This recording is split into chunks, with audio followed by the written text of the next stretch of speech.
magical treats taste great, but justice and equality taste better. To combat hate, all ad revenue from my HB Kitchen will be donated to trans and LGBTQ charities. Thank you for supporting the kitchen and helping make the world a better place. Mischief managed.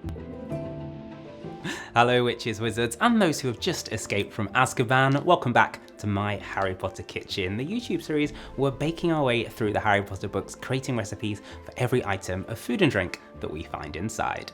If you missed last week's recipe where we served up some Sorting Hat Hogwarts House hot chocolate bombs, all you need to do is add them into hot milk and they will explode to show a bit of house pride. Check the link down below in the description if you need to catch up. And if you're new to the kitchen and you want to see some more Harry Potter recipes, then hit that subscribe button and click on the notification bell. Then you'll get an alert every Magic Monday when there's a brand new recipe. Speaking of which, there is plenty more on the way. So let's make some magic.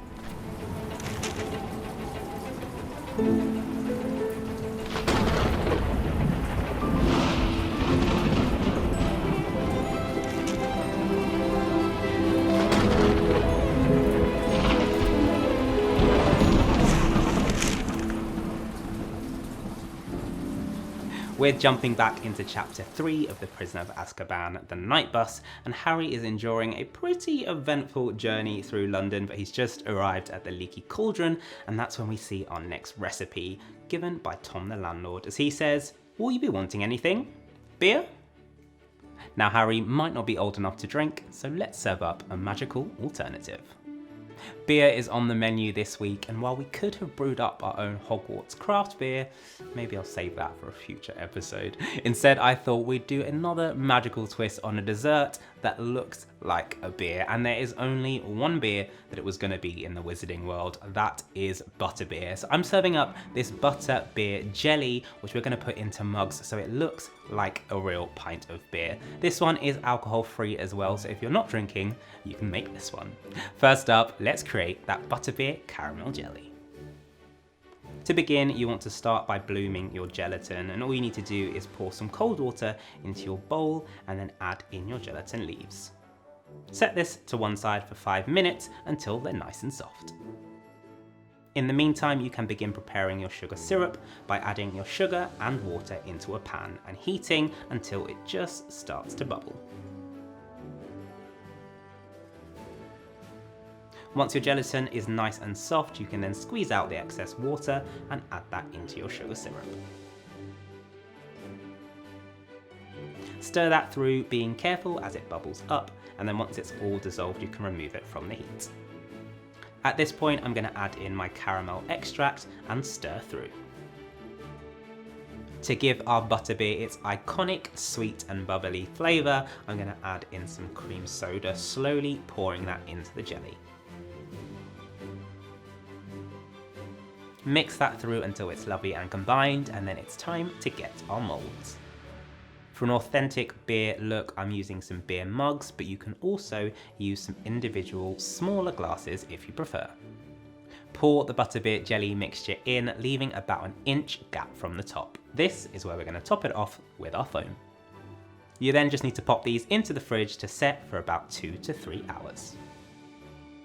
Cream soda is used in many copycat recipes for butterbeer, so I wanted to include it in this jelly recipe too. I had hoped that the bubbles would hold while the jelly set, so you see that bubble effect like a real beer, but unfortunately they do tend to pop and bubble up to the surface as it sets. Never mind though, it will still taste incredible.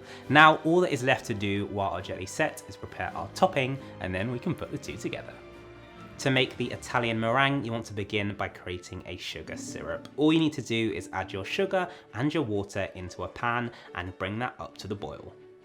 Place a sugar thermometer in, and then we're going to heat that all the way to 120 degrees Celsius or the firm ball stage. While the sugar syrup is heating, you can begin separating your eggs, as we only need the egg whites for this recipe. Crack the eggs, toss them from side to side to release the whites, and then pop the yolks to one side. You can use this in a different recipe. Pour the egg white into a bowl and then whisk until they form soft peaks. Once the sugar syrup has reached temperature, then you want to remove it from the heat and slowly pour that into the egg whites while continuing to whisk on a slow speed. it should trickle down in a thin strand. Keep on going until all the sugar syrup has been added and then whisk on high for about 7 to 10 minutes. At this point your Italian meringue should be lovely and glossy, so I'm going to flavour mine with vanilla extract and salt. Keep on whisking for another 2 to 3 minutes. A quick trick to know when it's ready is to touch the side of the bowl. It should have cooled down to room temperature. At this point I'm going to prepare my piping bag with a round nozzle, place that over a glass and then add my meringue in. This butterbeer jelly tastes incredible on its own, or you can top it with whatever your heart fancies. I've gone with Italian meringue as it's going to give it that lovely marshmallowy foam on top, and it's also going to be gravity defying, so check out my Instagram for a little bit of a magic post if you want to see that in action. It also works great with whipped cream or with yogurt if you're looking for a healthier alternative. Whatever you do with your butterbeer jelly, trust me, you're gonna love it, so give this one a go and let me know what you think. Okay, let's put those two together and bring our edible beer to life. Once your butterbeer jelly is nice and set, it's time to decorate. And this is super easy, so feel free to add your own touch of magic and personalize this however you like. I've added some generous scoops of our Italian meringue and then use an offset spatula to smooth that over. Spike and swirl the top to give it some added dimension.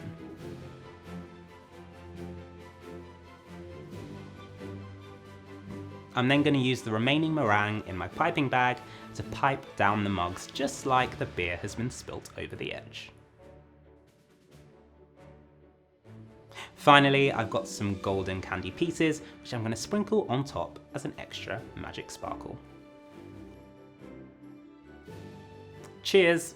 The Leaky Cauldron's Butterbeer Jelly beers are ready to go.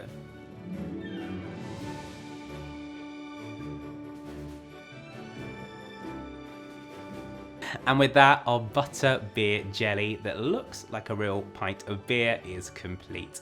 Let me know what you think of this recipe down below in the description, and if you give it a go, I'd love to see your pictures, so make sure you send those in on Instagram as well. That's all for this week's recipe, but if you want to see more from my Harry Potter kitchen, then make sure you hit that subscribe button and click on the notification bell so you get an alert every Magic Monday when there's a brand new recipe. I'm off to drink or eat my jellies, so I'll see you next week.